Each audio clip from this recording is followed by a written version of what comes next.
I am Yumi. The story you are about to hear took place in Japan during the time of the Great War that devastated my country. It is my privilege to serve in the house of Dr. Sato Hoki. My house is built on a spot of the Japanese coast where as a little boy I often played. My house is set upon rocks well above a narrow beach outlined with bent pines. As a boy, I climbed the pines, supporting myself on my bare feet, as I had seen men do in the South Seas when they climbed for coconuts. My father had taken me often to the islands of those seas, and he always said to me, "Those islands yonder, they are the stepping stones to the future for Japan. Where shall we step from them?" I would ask, and he would always answer, "Who knows? Who can limit our future? It depends on what we make it." Sato took this into his mind as he did everything his father said. His father spent infinite pains upon Sato, his only son. Sato's education was his father's chief concern. For this reason, he sent Sato at the age of 22 to America to learn all that he could be learned of surgery and medicine. He had come back at 30, and before his father died, he had seen Sato become famous, not only as a surgeon, but as a scientist. At the time of the story I'm about to tell you, Sato was perfecting a discovery that would render wounds entirely clean. For that reason, he had not been sent abroad with the troops, but was kept at home to continue his work. Also, the old general whom Sato was treating was in some slight danger of needing an operation, and for this possibility, Sato was also being kept in Japan. I am Hannah, wife of Sato. My husband met me in America, where I was also a student. We met at the house of an American professor who was eager to do something for foreign students, and although he and his wife were boring people, we accepted their kindness.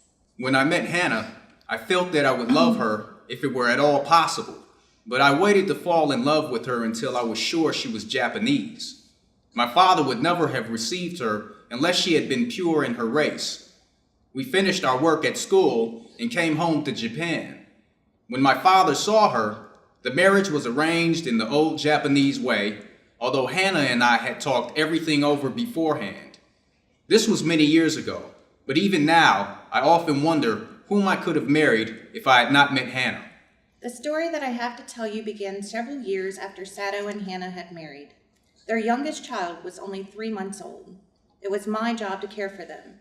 I loved their children as my own, and my master and mistress as well. That evening, Dr. and Miss Hoki stood on the veranda, she in her blue kimono with her arm through his. She laid her cheek against his arm. It was at this moment that both of them saw something black come out of the mists. It was a man. He was flung up out of the ocean, flung, it seems, to his feet by a breaker. He staggered a few steps, his body outlined against the mist, his arms above his head. Then the curled mists hid him again. Sato, who was that? She dropped Sato's arm, and they both leaned over the railing of the veranda. Now they saw him again. The man was on his hands and knees crawling. They saw him fall on his face and lie there. They moved quickly down the steps toward him. A fisherman, perhaps, washed from his boat. He's wounded. Let me try to turn him so we can see. Oh, he is a white man. Yes, his yellow hair, not cut for many weeks it would seem. Beard, he's unconscious, but see, here's his wound. It bleeds freshly, and the edges of the wound, gunpowder. It would appear that he was shot, but the bullet was not removed. In the water, he's been struck by a rock, and the wound has reopened. It is bad luck for him. Oh, how he is bleeding. What shall we do with this man? I can pack the wound with the seaweed around us. Hannah, thank you. See? He moans, but even the pain cannot awaken him. He's in a bad way indeed. The best thing that we could do would be to put him back in the sea. Yes, undoubtedly that would be best. If we sheltered a white man in our house, we could be arrested. And if we turn him over as a prisoner, he would certainly die. The kindest thing would be to put him back into the sea. What is he? There's something about him that looks American. His cap has some writing on it. It says U.S. Navy, a sailor from an American warship. He's a prisoner of war. He's escaped, that's why he's wounded. Shot in the back. Come, are we able to put him back into the sea? If I'm able, are you? No. But if you can do it alone. The strange thing is that if he were whole, I could turn him over to the police without difficulty. I care nothing for him. He's my enemy. All Americans are my enemy. And he is a common fellow. You see how foolish his face is? But since he's wounded... You also cannot throw him back into the sea. There's only one thing to do. We must carry him back into the house. But the servants? We must simply tell them that we intend to give him to the police, as indeed we must, Sado. We must think of the children and your position. It would endanger all of us if we did not give this man over as a prisoner of war. Certainly. I would not think of doing anything else. Here, help me lift him. He is so light. He looks like a skeleton, Sado. Yes, Hannah. He will put him in the empty bedroom that was my father's before he died. Oh, be careful. Don't let his arm swing and bruise against the door. Put him down gently now. Father's room has not been used for so long. He will disturb no one here. There. And there's still an old quilt in the cupboard, the flowered one with the white lining. I'll put it over him. But he is so dirty. Yes, he had better be washed. If you fetch hot water, I will wash him. I cannot bear for you to touch him. We shall have to tell the servants he is here. I will tell Yumi. She can leave the children for a few minutes and she can wash him. Let it be so. You tell Yumi, and I will tell the others. He's very pale, and his pulse is very faint. He will die unless he's operated on. The question is whether he will not die anyway. Don't try to save him. What if he should live? What if he should die? You mean die from the operation? Yes. At any rate, something must be done with him, and first he must be washed. I will bring Yumi. And I will tell the other servants. Yumi, come with me. Please see that there is an injured man here. He is a white man. He must be an escaped prisoner. Dr. Hoki wishes for you to wash him. I've never washed a white man, and I will not wash one now. You will do as your master commands you. My master ought not to command me to wash the enemy. You understand we only want to bring him to his senses so that we can turn him over as a prisoner. I will have nothing to do with it. I am a poor person, and it's not my business. I understand. You may return to your own work. Stupid Yumi. Is there anything but a man and a wounded, helpless man? Then I will wash him myself. Oh my, so much dirt. I'm back. Your surgeon's bag. And then you put on your surgeon's coat. You've decided to operate? Yes, fetch towels. Yes, Sado. Now help me to turn him so I can wash his back. Oh, he is bleeding so. The mat is ruined. Yumi would not wash him. She was frightened. Did you wash him then? Yes. He is so young, Sado. No more than 17. The other servants are as frightened as Yumi. They said I should not heal a white man, that the white man ought to die. They're afraid if I heal what the gun did and what the sea did, that they'll take revenge on us. You'll have to give the anesthetic if he needs it. But I have never done that. It's easy enough. The bullet's still here. I wonder how deep this rock wound is. If it's not too deep, it may be that I can get the bullet, but the bleeding's not superficial. He's lost so much blood. Oh, Sado, I cannot watch. Hannah, you mustn't faint. If I stop now, the man will surely die. I think I'm going to be sick. Then leave, Hannah.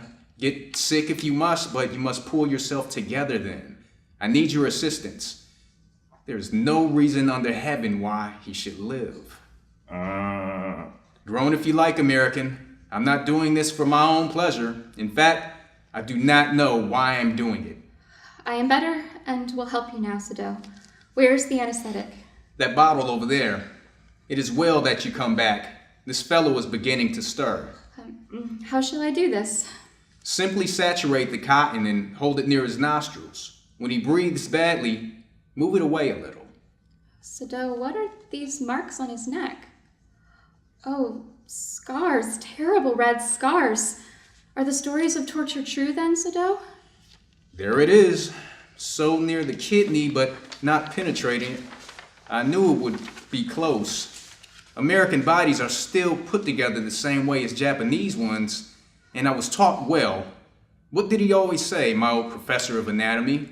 Ignorance of the human body is the surgeon's cardinal sin, sirs. He shouted it, every year the same words. To operate without as complete knowledge of the body as if you had made it. Anything less than that is murder. Yes, I know your body, American, and you're lucky.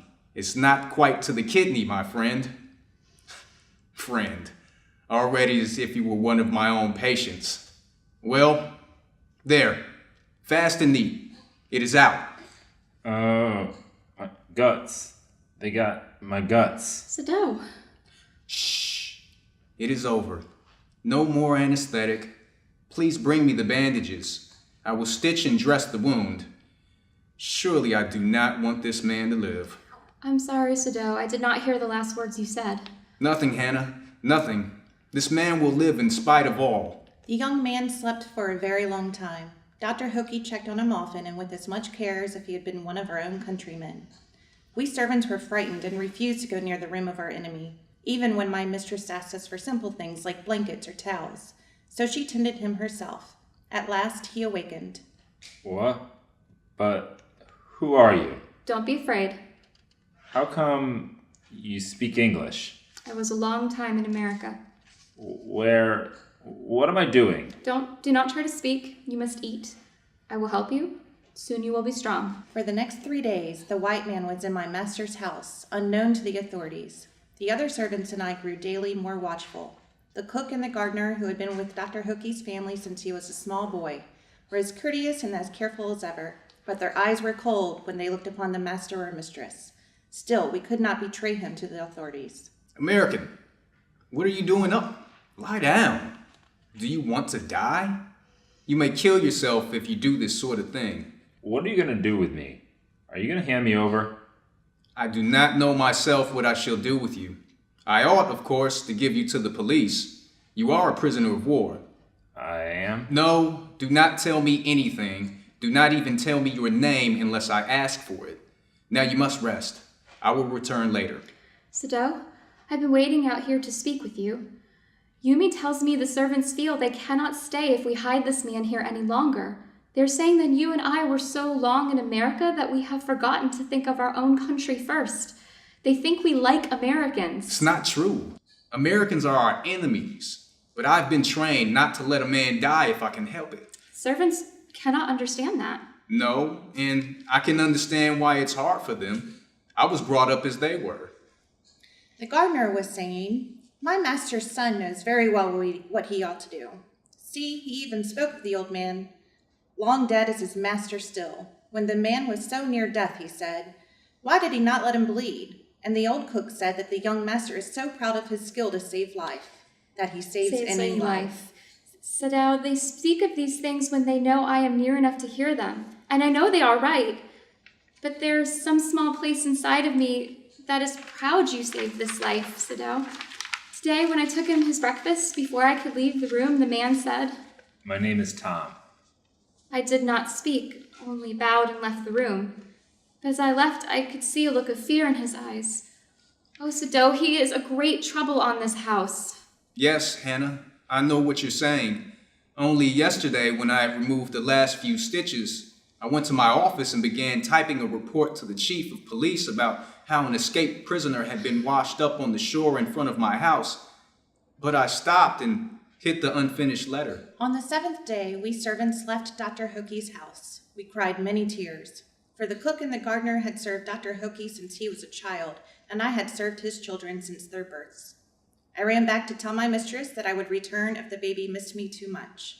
But I could see in her eyes that she would not send for me, no matter how hard the baby cried. Sado, why is it we cannot see clearly what we ought to do? Even the servants see more clearly than we do. Why are we different from other Japanese? I have no answer, Hannah. I must see my patient now. American, today you may get up on your feet. I want you to stay up only 5 minutes at a time. Tomorrow, you may try it twice as long. It would be well that you get back your strength as quickly as possible. Okay. I feel I ought to thank you, doctor, for having saved my life. Don't thank me too early. I will leave you now. Remember, only 5 minutes. Sado, What is it, Hannah? a messenger from the palace came for you. I was so frightened I thought they'd come to arrest you. But it is the old general. He is sick and you are needed. I was so relieved, and without thinking I said to the messenger, "Oh, is that all?" He looked fiercely at me and said, "All? Is that not enough?" I told him it certainly was, and that I was very sorry the general was not well. Forgive me, Sado. No, Hannah, it is you who should forgive me. I must get rid of this man for your sake and the children's sake. Somehow I must get rid of him, but now I must go to the general. And so the doctor went to the palace to serve the old general. I know this is so because when the old general called for Dr. Hoki, word of this spread quickly, for both men were treasures of Japan. And so, Excellency, that is the whole story of the American. Of course, I understand fully, but that is because I once took a degree in Princeton. So few Japanese have. I care nothing for the man, but having operated on him with such success? Yes. It only makes me feel you are more indispensable to me. Evidently, you can save anyone. You are so skilled. You say you think I can stand one more attack as I have today? Not more than one. Then certainly, I can allow nothing to happen to you. You cannot be arrested. Suppose you were condemned to death and the next day I have to have an operation. There are other surgeons, Excellency. None I trust. The best ones have been trained by Germans and who would consider the operation successful even if I died. I do not care for their point of view. It seems a pity that we cannot better combine the German ruthlessness with the American sentimentality. Then you could turn your prisoner over to execution, and yet I could be sure you would not murder me while I was unconscious. As a Japanese, could you not combine these two foreign elements? I'm not quite sure, but for your sake, I would be willing to try, Excellency. I had rather not be the test case. It is very unfortunate that this man should have washed up on your doorstep. I feel it so myself. It would be best if he could be quietly killed, not by you, but by someone who does not know him. I have my own private assassins. Suppose I send 2 of them to your house tonight, or better, any night. You need know nothing about it. It is now warm. What would be more natural than that you should leave the outer partition of the white man's room open to the garden while he sleeps? Certainly it would be very natural. In fact, it is so left every night. Good. They are very capable assassins. They make no noise and they know the trick of inward bleeding. If you like, I can even have them remove the body. That perhaps would be best. I would prefer that my wife does not know about the assassins. If the man is gone, she will think he has escaped. Yes, of course. Think of it no more. Thank you, Excellency.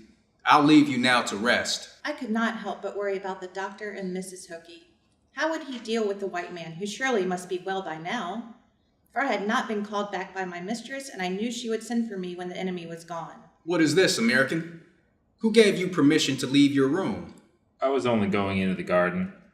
I'm not used to asking permission. Gosh, I feel pretty good again. But will the muscles on the side always feel stiff? Stiff? Is it so? Now, I thought I had provided against that. Let me see. Massage may do it if exercise does not. It won't bother me much. Say, doctor, I've got to say something to you. If I hadn't met a Jap like you, well, I wouldn't be alive today. Sure, I know that. I guess if all the Japs were like you, there wouldn't have been a war. Perhaps. And now I think you'd better go back to bed. Let me help you. Good night. Good night, and thanks again. The next morning, Something wrong, Sado? Why did you rise so early? I slept badly last night. I woke many times. There seemed to be footsteps outside, twigs snapping, like someone was carrying something across our garden. Maybe he has escaped. No, I've just checked his room. He is sleeping soundly. He's almost well to sleep like that. What shall we do with him? I know, I must decide in a day or two. Tonight, then surely. that evening, The wind is strong tonight, Sado. Yes, I'm sorry that it's woken you too, Hannah. Hear how it whistles through the branches in the very walls of our house, as if someone were calling out. Do you suppose we should check on the American? We left the outer partition of his room open. Ought we not to go and close it? No, it's not cold and the wind is blowing toward the sea and not from it.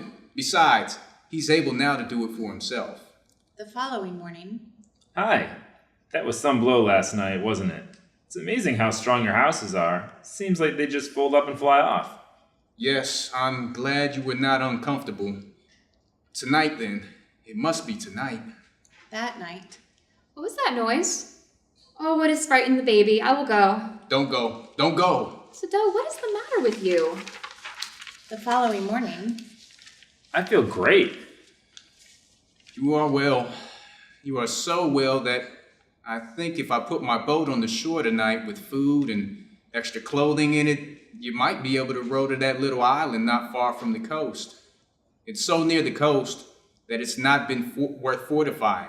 Nobody lives on it because in storm it's submerged. But this is not the season of the storm. You could live there until you saw a Korean fishing boat pass by. They pass quite near the island because the water is many fathoms deep there. Do I have to? I think so. You understand? It's not hidden that you're here. Okay. I will go now to prepare things for you. There will be no moon tonight. After it is dark, I will come back. Until later then. Yumi was here today, Sado. She cried over the baby. She misses him so. The servants will come back as soon as the foreigner is gone. Now I have some work to do. Then I will look on him tonight once more. He need not bother again, Hannah. Thank you, Sado. I will go and put the baby to bed. It is ready, American. I realized you were saving my life again. Not at all. It's only inconvenient to have you here any longer. Take this flashlight. If your food runs out before you catch a boat, signal me 2 flashes at the same instant the sun drops over the horizon. Do not signal in darkness, for it will be seen. If you're all right, but still there, signal me once. You'll find fish easy to catch, but you must catch them raw. A fire would be seen. Okay. Go quickly now. we returned to our master's house and the white man was never spoken of. I burned sulfur in the guest room to get the white man smell out of it. The gardener was cross because he got behind with his hydrangeas. The following week, Dr. Hokie was called to the general's where he performed an emergency operation. He attended the general daily, and after a week, the general began to get his strength back. You say the men escaped? Yes, Excellency. The prisoner. Did I not promise you I would kill him for you? You did, Excellency. Well, so I did. But you see, I was suffering a good deal. The truth is, I thought of nothing but myself. In short, I forgot my promise to you. I wondered, Your Excellency. It was certainly careless of me, but you understand it was not like a patriotism or a dereliction of duty. If the matter should come out, you would understand, wouldn't you? Certainly, Your Excellency. I can swear to your loyalty, Excellency, and to your zeal against the enemy. You're a good man. You will be rewarded. For many nights, my master would stand on the veranda and gaze at the sunset, as if he was looking for something, as if he expected to see something. And then one evening, as I was preparing the baby for bed, I saw both my master and mistress looking down at the sea. They spoke in low tones. Having a white man here made me remember how difficult it was for me to find a place to live in America when I was a student. The Americans were full of prejudice and each day was a test. Only at the university did I find some acceptance, but even there it was never complete.